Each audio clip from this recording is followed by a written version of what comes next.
And so why is this happening? Why does it feel like working people are spinning their tires? Well, there's a lot of reasons for that, but one of them is the economist-friendly word productivity. We are having a productivity crisis in this country. And, when I engage people in my community, often their eyes will glaze over about productivity. I totally get it. But we have heard, and I have heard from business leaders, from economists, from the Bank of Canada, that productivity is, in fact, one of the #1 issues when it comes to standard of living in Canada, and it is in a crisis.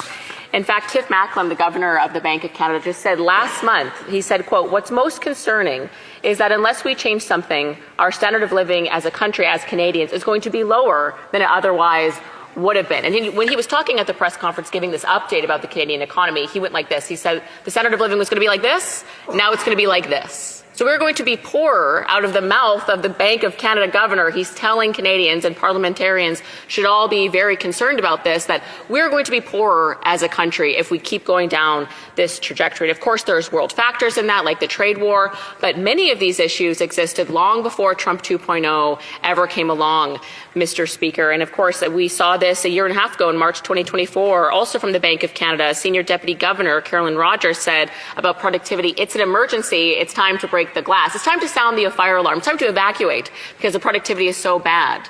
But again, how does this relate to everyday people, Mr. Speaker? Again, it's not about, I think most people think when we say, oh, we have a productivity problem, they think, well, what do I have to work harder?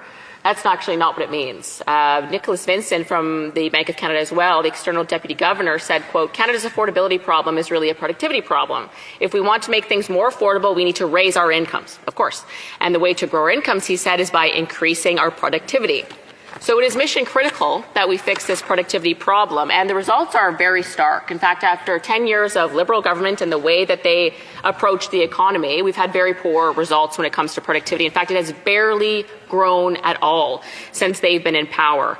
And when we often compete with the U.S., obviously they're our biggest buyer for our trade, but they're also our biggest competitor when it comes to businesses selecting where they're going to build factories, where they're going to hire more workers, where they're going to innovate. They're our biggest competitor, and they're, in fact, our productivity is, in fact, 30% lower than the U.S. And in fact, in real U.S. manufacturing, the construction investment has been up over 300% since 2008, and Canada's has been flat since that time. So we're competing against a country that is investing 300% more in real manufacturing than us.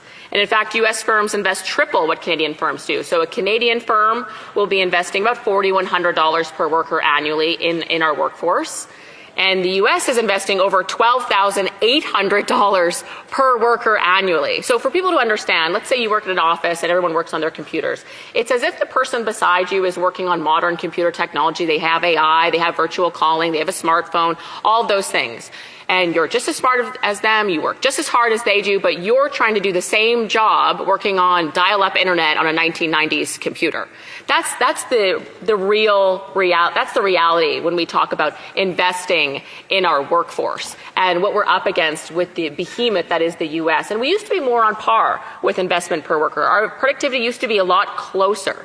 And now they're just leaps and bounds ahead of us, especially after the last 10 years. And in fact, it's so bad that if we were to just catch up to where the Americans are in terms of productivity, individual per capita GDP, per capita output into the economy would be $20,000 higher per worker in Canada. That's how much it would generate in economic growth and productivity.